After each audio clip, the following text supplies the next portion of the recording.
Hey everyone, welcome to another installment of Harry Potter Theory.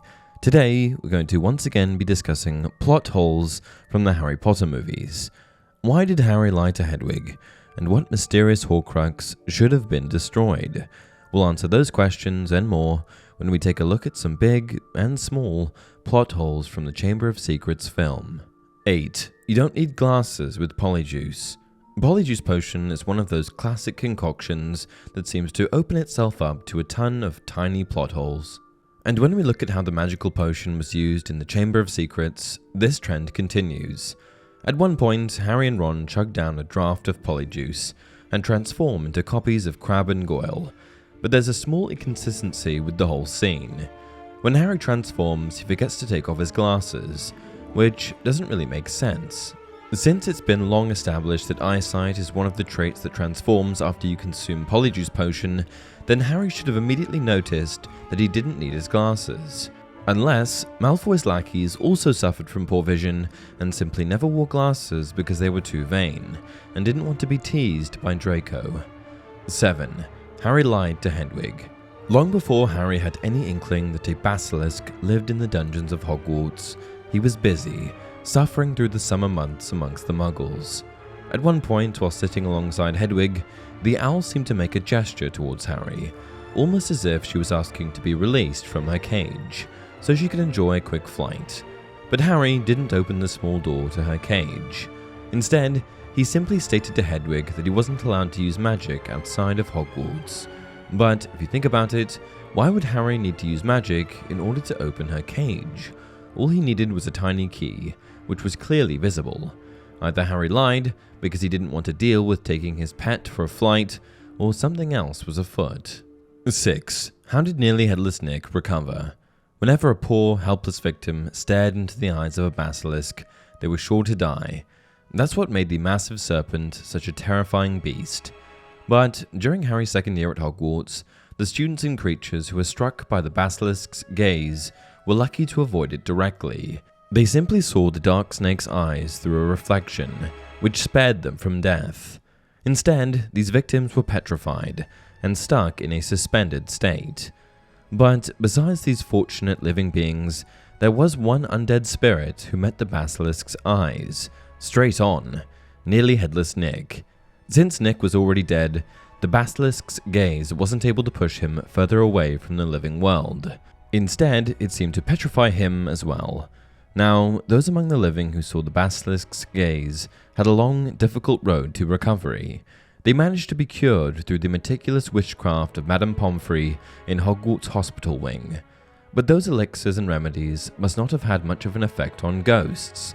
So how did Nick manage to recover from the attack of one of the deadliest dark creatures in the entire wizarding world? I'm surprised it had any effect on him in the first place. 5. Why did Dobby want to save Harry? Dobby's courage and the stoutness of house elves were among the most endearing parts of the Chamber of Secrets. But have you ever wondered why Dobby went through such great lengths to save Harry? Because if you think of all the ways that a house elf might expend their energy, helping a random second-year Hogwarts student isn't one of the best ways. Although Dobby probably heard of Harry Potter when he was eavesdropping on Draco's conversations with his mother, what would have made Dobby so obsessed with the boy who lived? And how could Dobby have known that Harry was going to be the target of the creature within the Chamber of Secrets? Even though the Malfoys thought very little of house elves, and Dobby in particular, Lucius was a somewhat discreet wizard. He's not the type to openly discuss a secret plot, like the one that saw him surreptitiously slip Tom Riddle's diary into Ginny Weasley's things. How Dobby knew about the chamber and why Dobby decided to save Harry are two issues that don't clearly have answers. Of course, there are a few different explanations that might partially fill this plot hole. Dobby obviously knew that the Death Eaters and their leader were even worse than normal wizards when it came to the care of house elves. And if Lord Voldemort successfully overthrew the Ministry of Magic, then Dobby's life would be far worse off. Perhaps that was enough for Dobby to become obsessed with Harry and try to save him. 4. Gilderoy Lockhart doesn't make any sense. As much as I love Gilderoy Lockhart, his very existence seems to undermine the intelligence of the rest of the wizarding community. Harry, Ron and Hermione pretty easily determined that Lockhart was a fraudster. And I know, these three Hogwarts students aren't exactly run-of-the-mill wizards and witches. Together, they've achieved greater heights than many adult magic users in the wizarding world. But still, it's strange that these children exposed Lockhart quicker than anyone else. And to make no mistake, by the start of Harry Potter's second school year, Gilderoy Lockhart's act as the most courageous wizard in Britain was still untarnished.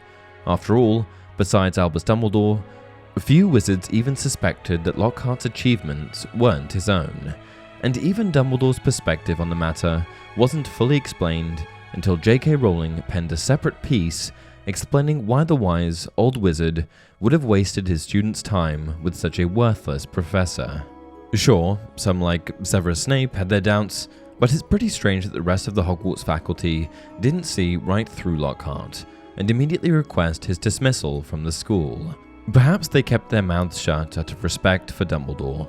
3. Basilisk, Venom, and Harry's Horcrux.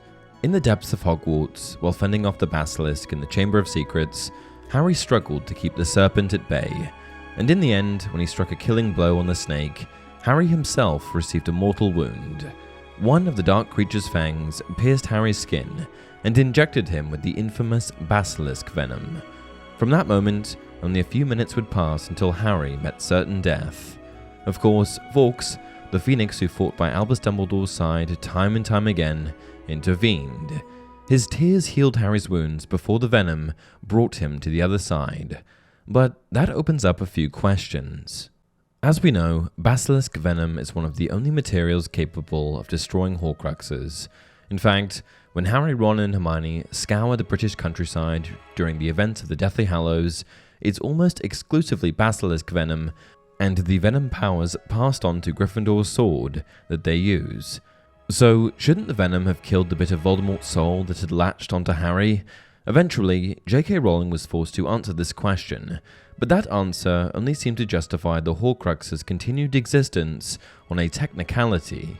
If you're interested in a full explanation, I've done a video on it. 2. Broken wands should work, but Ron's doesn't.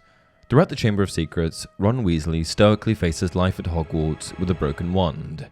Unfortunately for the youngest Weasley boy, his wand had been all but destroyed during his flight to Hogwarts at the beginning of the semester. Now, Ron could have easily asked his parents for a new one from Ollivander's shop, but that would have run the risk of a scolding, and Ron was already too traumatized to receive yet another howler in the Great Hall in front of all of his peers. So Ron simply suffered, enduring failure after failure as he struggled to fulfill the most basic spells. But Ron's experience with a broken wand doesn't really compare well to others. Hagrid famously used a broken wand after it was first shattered when he was expelled from Hogwarts decades prior. Yes, it was encased in an umbrella, but it was still broken. Even though the half-giant suffered a few hiccups during spellcasting, he was still able to achieve his desired results, more or less.